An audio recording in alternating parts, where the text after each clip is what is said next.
بسم آبن ولدن منفس قدسن حد أملاخ أمين فقران أحواتين أحاتين مواد سلطة نايت معالتاوي نقبرو زلنا نباب مزقب هايمانوت لومي كاب قصري 74 كساب 79 كنا نببنا أنقذ كلته متحللاف ملكتاوي قلصت قصري 74 كلهم سبات كدحنون نصدقي حقي أب مفلات كبصحون دلاي እግዚአብሔር እዩ ማለትና ፍልጠት ኢየሱስ ክርስቶስ ክበጽሑ ምእንትዚ እዚ ግልጸት እዚ ክሳብ ጫፍ ዓለም እንት ክበጽሕ ክርስቶስ ኣብ ኩሎም ህዝብታት ውልቀ ሰባትን ክስበኽ ኣለዎ እግዚአብሔር በትልዑል ሕያውነቱ እቲ ባዕሉ ንድሕነት ኣሕዛብ ኢሉ ሓንሳብ ዝገለጾ ነገራት ንዘለዓለም ብምልኣት ንኽነብርን ናብ ኩሉ ወለዶ ንክመሓላለፍን ብጸጋኡ መዲብዎ እዩ ሐዋርያዊ ትውፊት ቁጽሪ 75 ናይ ልዑል ኣምላኽና ምልኣት ግልጸት ዝተፈጸመሉ ጎይታና ኢየሱስ ክርስቶስ ኣቐዲሙ ብነቢያት ንስተተስፈወ ኢየሱስ በኣካሉን በቓሉን ንዝኣወጆ ወንጌል ንኹሉ ሰብ ክሰብኩ ንሐዋርያት ኣዘዞም ወንጌል ብምስባኽ ድማ ሐዋርያት ንኹሎም ደቂ ሰባት ህያባት ኣምላኽ ከሳትፍዎም በማለት እዩ እዚ ወንጌል እዚ ኸዓ እዩ ናይ ኩሉ ሓቅታት ሞራላዊ መምርሕታትን መሰረት ክኸውን ዘለዎ ከም ትእዛዝ ጎይታና ኢየሱስ ክርስቶስ ወንጌል ብኽልተ መንገዲ ክመሓላለፍ ተረኽበ ብቓል ነቲ ካብ ኣፍ ክርስቶስ ካብ ህይወቱ ድዩ ወይስ ተግባራቱ ወይ ካብ ሕሹኽታ መንፈስ ቅዱስ ዝተመህርዎ ዝተቐበልዎ ኩሉ ብናይ ቃል ትምህርቶምን ስብከቶምን ይህብዎ ብዝነበሩ ኣብነቶምን ምስ ተኸልዎ ስርዓታቶምን ሐዋርያት ከመሓላልፍዎ ተረኽቡ ጽሑፍ ሐዋርያት ባዕላቶምን ካልኦትን መሳርሕቶምን እቲ እንኮ መንፈስ ቅዱስ ብዘተንፈሰሎም ነቲ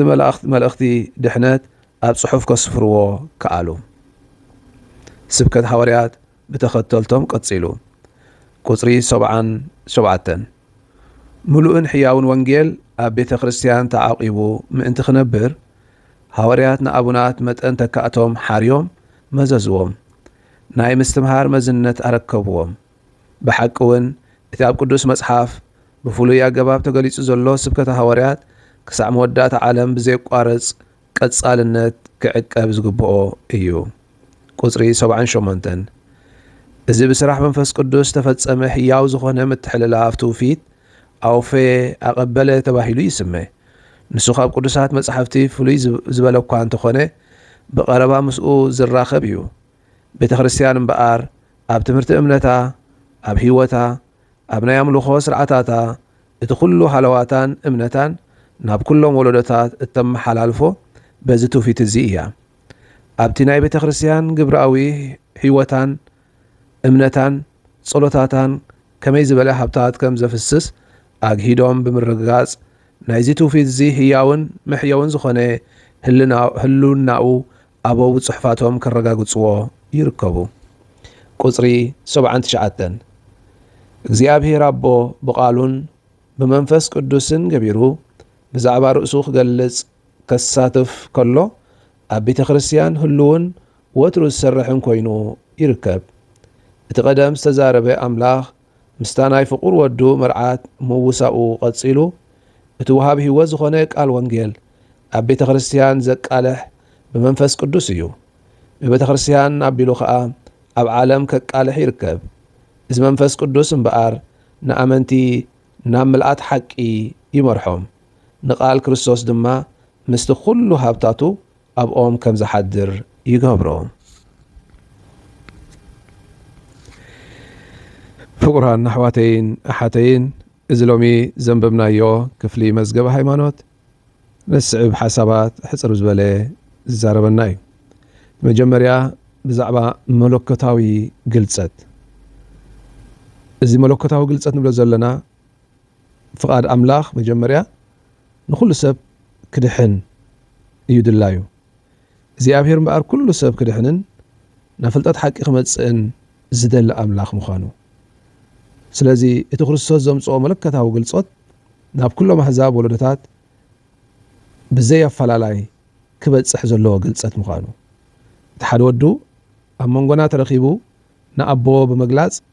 ናብ ኩሉ ንኽባጻሕ ከዓ ዝእዝዝ እዩ። ስለ ዝኾነ ከዓ እቲ ሐዋርያዊ ትእዛዝ ወይ ሐዋርያት ጎይታና ኢየሱስ ክርስቶስ ንሐዋርያት ነቲ ናይ ድሕነት ወንጌል ንኹሉ ፍጥረት ክሰብኩ ከም ዝኣዘዞም ስለዚ እቲ እግዚኣብሔር ኣቦ ነቲ ሓደ ወዱ ብምልኣኽ ኣብ መንጎና ብምርካብ ዝገለጾ ግልጸት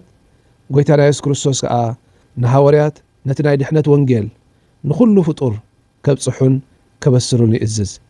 እዚ ወንጌል እዚ ከዓ ናይ ኩሉ እቲ ሰማያዊ ግልጸት ንብሎ ሰማያዊ ሓቂ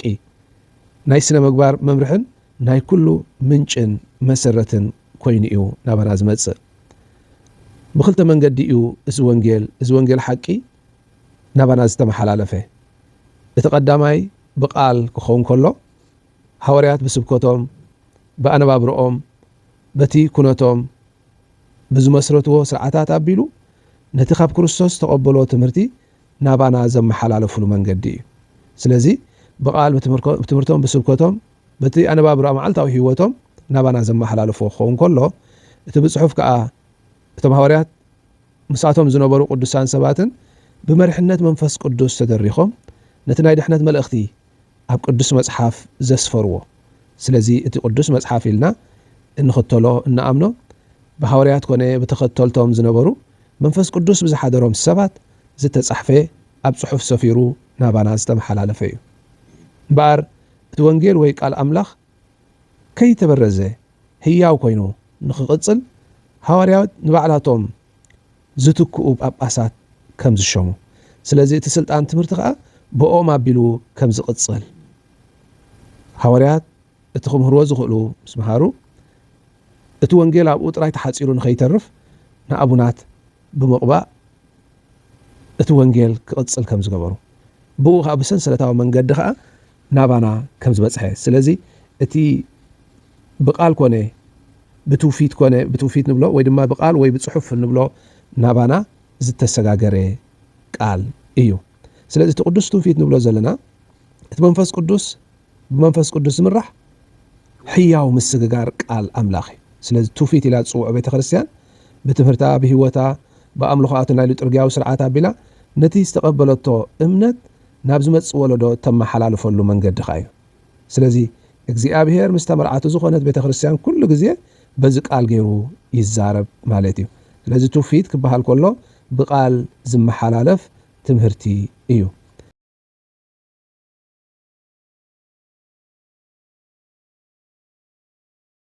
ኣብዚ ድማ እቲ ግደ ወይ ታራ ናይ ቅዱሳን ኣቦታት ናይቶም ቀዳሞት ኣቦታት ወይ ቸርች ፋዘርስ እንብሎም ጽሑፋትን ትምህርትን ናይዞም ቅዱሳን ኣቦታት ቤተ ክርስቲያን ነቲ ህያው ዝኾነ ትውፊት ምስክር ክኾና ከም ዘብቅዑ ቤተ ክርስቲያን ብሓገዝ መንፈስ ቅዱስ ነቲ ዝተዋህባ ቃል እናስተንተነት ብዕምቀት ክትርድኦ ከም ዝሓገዙ። ስለዚ ወትሪ ግዜ ቤተ ክርስቲያንና ንቃል ኣምላኽ ንትውፊት